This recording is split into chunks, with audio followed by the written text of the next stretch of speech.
ಯಾಕೆ ಮಾಡಿದ್ರು ಸ್ಟೇಟ್ಮೆಂಟ್ ಮಾಡೋ ಅವಶ್ಯಕತೆ ಸದನದಲ್ಲಿ ಅವ್ರಿಗೆ ಕಂಪ್ಲೇಂಟ್ ಕೊಡುವುದಾಯ್ತು. ದಯವಿಟ್ಟು ಸ್ವೀಕರಿಸಿ. ಅವರು ಸ್ಟೇಟ್ಮೆಂಟ್ ಯಾಕೆ ಮಾಡಬೇಕಾಯ್ತು? ಯಾಕೆ ಅವಕಾಶ ಕೊಟ್ರಿ ನೀವು ಯಾಕೆ ಅವಕಾಶ ಕೊಟ್ರಿ ಸ್ಟೇಟ್ಮೆಂಟ್ ಮಾಡಕ್ಕೆ? ಯಾಕೆ ಅವಕಾಶ ಕೊಟ್ರಿ?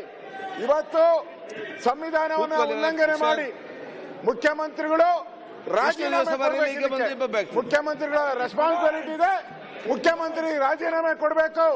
ಯಾಕೆಂದ್ರೆ ನಿಮ್ಮ ಹತ್ರ ನಾನು ರಿಕ್ವೆಸ್ಟ್ ಮಾಡ್ತಿದ್ದೇನೆ, ತಾವೆಲ್ಲರೂ ಕೂಡ ತಮ್ಮ ತಮ್ಮ ಆಸನ ಸ್ವೀಕರಿಸಿಕೊಂಡು ನಮ್ಗೆ ಸದನ ನಡೆಸಲಿಕ್ಕೆ ತಾವೆಲ್ಲ ಸಹಕಾರ ಮಾಡ್ಬೇಕಂತ ಕೋರ್ತೇನೆ. ನಡೆಸಬೇಕು ಅಂದ್ರೆ ಅವ್ರಿಗೆ ಯಾಕೆ ಅನುಮತಿ ಕೊಟ್ರಿ? ನೀವು ಮಾತಾಡಕ್ಕೆ ಯಾಕೆ ಅನುಮತಿ ಕೊಟ್ರಿ ಮಂತ್ರಿಗೆ?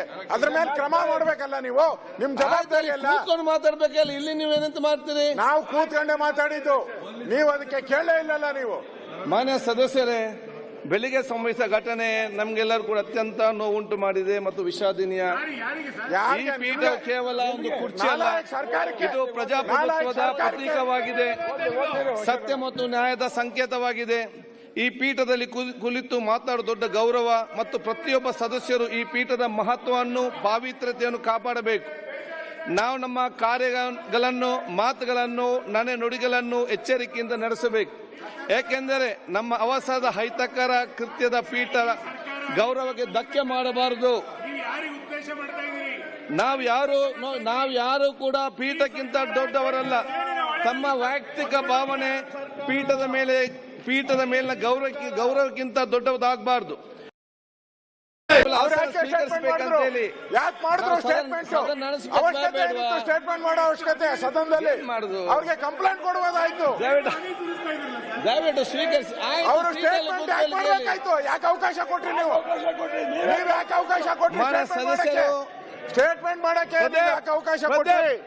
ಇವತ್ತು ಸಂವಿಧಾನವನ್ನು ಉಲ್ಲಂಘನೆ ಮಾಡಿ ಮುಖ್ಯಮಂತ್ರಿಗಳು ರಾಜೀನಾಮೆ ಮುಖ್ಯಮಂತ್ರಿಗಳ ರೆಸ್ಪಾನ್ಸಿಬಿಲಿಟಿ ಇದೆ. ಮುಖ್ಯಮಂತ್ರಿ ರಾಜೀನಾಮೆ ಕೊಡಬೇಕು. ಯಾಕೆಂದ್ರೆ ನಿಮ್ಮ ಹತ್ರ ನಾನು ರಿಕ್ವೆಸ್ಟ್ ಮಾಡ್ತಿದ್ದೇನೆ, ತಾವೆಲ್ಲರೂ ಕೂಡ ತಮ್ಮ ತಮ್ಮ ಆಸನ ಸ್ವೀಕರಿಸಿಕೊಂಡು ನಮ್ಗೆ ಸದನ ನಡೆಸಲಿಕ್ಕೆ ತಾವೆಲ್ಲ ಸಹಕಾರ ಮಾಡ್ಬೇಕಂತ ಕೋರ್ತೇನೆ. ನಡೆಸಬೇಕು ಅಂದ್ರೆ ಅವ್ರಿಗೆ ಯಾಕೆ ಅನುಮತಿ ಕೊಟ್ರಿ? ನೀವು ಮಾತಾಡಕ್ಕೆ ಯಾಕೆ ಅನುಮತಿ ಕೊಟ್ರಿ ಮಂತ್ರಿಗೆ? ಅದ್ರ ಮೇಲೆ ಕ್ರಮ ಮಾಡ್ಬೇಕಲ್ಲ ನೀವು. ನಿಮ್ ಜವಾಬ್ದಾರಿ ಎಲ್ಲ ಕೂತ್ಕೊಂಡು ಮಾತಾಡ್ಬೇಕಲ್ಲ. ಇಲ್ಲಿ ನೀವೇನಂತ ಮಾಡ್ತೀರಿ? ನಾವು ಕೂತ್ಕೊಂಡೆ ಮಾತಾಡಿದ್ದು, ನೀವು ಅದಕ್ಕೆ ಕೇಳೇ ಇಲ್ಲಲ್ಲ. ನೀವು ಮಾನ್ಯ ಸದಸ್ಯರೇ, ಬೆಳಿಗ್ಗೆ ಸಂಭವಿಸಿದ ಘಟನೆ ನಮ್ಗೆಲ್ಲರೂ ಕೂಡ ಅತ್ಯಂತ ನೋವುಂಟು ಮಾಡಿದೆ ಮತ್ತು ವಿಷಾದನೀಯ. ಈ ಪೀಠ ಕೇವಲ ಒಂದು ಕುರ್ಚಿ ಅಲ್ಲ, ಇದು ಪ್ರಜಾಪ್ರಭುತ್ವದ ಪ್ರತೀಕವಾಗಿದೆ, ಸತ್ಯ ಮತ್ತು ನ್ಯಾಯದ ಸಂಕೇತವಾಗಿದೆ. ಈ ಪೀಠದಲ್ಲಿ ಕುಳಿತು ಮಾತಾಡುವ ದೊಡ್ಡ ಗೌರವ ಮತ್ತು ಪ್ರತಿಯೊಬ್ಬ ಸದಸ್ಯರು ಈ ಪೀಠದ ಮಹತ್ವವನ್ನು ಪಾವಿತ್ರ್ಯತೆಯನ್ನು ಕಾಪಾಡಬೇಕು.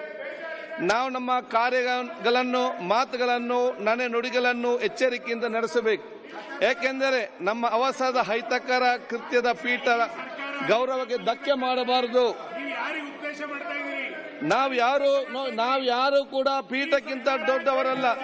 ತಮ್ಮ ವೈಯಕ್ತಿಕ ಭಾವನೆ ಪೀಠದ ಮೇಲಿನ ಗೌರವಕ್ಕಿಂತ ದೊಡ್ಡದಾಗಬಾರದು. ಯಾಕೆ ಮಾಡಿದ್ರು ಸ್ಟೇಟ್ಮೆಂಟ್ ಮಾಡೋ ಅವಶ್ಯಕತೆ ಸದನದಲ್ಲಿ ಅವ್ರಿಗೆ ಕಂಪ್ಲೇಂಟ್ ಕೊಡುವುದಾಯ್ತು. ದಯವಿಟ್ಟು ಸ್ವೀಕರಿಸಿ. ಅವರು ಸ್ಟೇಟ್ಮೆಂಟ್ ಯಾಕೆ ಮಾಡಬೇಕಾಯ್ತು? ಯಾಕೆ ಅವಕಾಶ ಕೊಟ್ರಿ? ನೀವು ಯಾಕೆ ಅವಕಾಶ ಕೊಟ್ರಿ ಸ್ಟೇಟ್ಮೆಂಟ್ ಮಾಡಕ್ಕೆ? ಯಾಕೆ ಅವಕಾಶ ಕೊಟ್ರಿ? ಇವತ್ತು ಸಂವಿಧಾನವನ್ನು ಉಲ್ಲಂಘನೆ ಮಾಡಿ ಮುಖ್ಯಮಂತ್ರಿಗಳು ರಾಜೀನಾಮೆ ಮುಖ್ಯಮಂತ್ರಿಗಳ ರೆಸ್ಪಾನ್ಸಿಬಿಲಿಟಿ ಇದೆ. ಮುಖ್ಯಮಂತ್ರಿ ರಾಜೀನಾಮೆ ಕೊಡಬೇಕು. ಯಾಕೆಂದ್ರೆ ನಿಮ್ಮ ಹತ್ರ ನಾನು ರಿಕ್ವೆಸ್ಟ್ ಮಾಡ್ತಿದ್ದೇನೆ, ತಾವೆಲ್ಲರೂ ಕೂಡ ತಮ್ಮ ತಮ್ಮ ಆಸನ ಸ್ವೀಕರಿಸಿಕೊಂಡು ನಮ್ಗೆ ಸದನ ನಡೆಸಲಿಕ್ಕೆ ತಾವೆಲ್ಲ ಸಹಕಾರ ಮಾಡ್ಬೇಕಂತ ಕೋರ್ತೇನೆ. ನಡೆಸಬೇಕು ಅಂದ್ರೆ ಅವ್ರಿಗೆ ಯಾಕೆ ಅನುಮತಿ ಕೊಟ್ರಿ? ನೀವು ಮಾತಾಡಕ್ಕೆ ಯಾಕೆ ಅನುಮತಿ ಕೊಟ್ರಿ ಮಂತ್ರಿಗೆ? ಅದ್ರ ಮೇಲೆ ಕ್ರಮ ಮಾಡ್ಬೇಕಲ್ಲ ನೀವು. ನಿಮ್ ಜವಾಬ್ದಾರಿ ಎಲ್ಲ ಕೂತ್ಕೊಂಡು ಮಾತಾಡ್ಬೇಕಲ್ಲ. ಇಲ್ಲಿ ನೀವೇನಂತ ಮಾಡ್ತೀರಿ? ನಾವು ಕೂತ್ಕೊಂಡೆ ಮಾತಾಡಿದ್ದು, ನೀವು ಅದಕ್ಕೆ ಕೇಳೇ ಇಲ್ಲಲ್ಲ. ನೀವು ಮಾನ್ಯ ಸದಸ್ಯರೇ, ಬೆಳಿಗ್ಗೆ ಸಂಭವಿಸಿದ ಘಟನೆ ನಮ್ಗೆಲ್ಲರೂ ಕೂಡ ಅತ್ಯಂತ ನೋವುಂಟು ಮಾಡಿದೆ ಮತ್ತು ವಿಷಾದನೀಯ.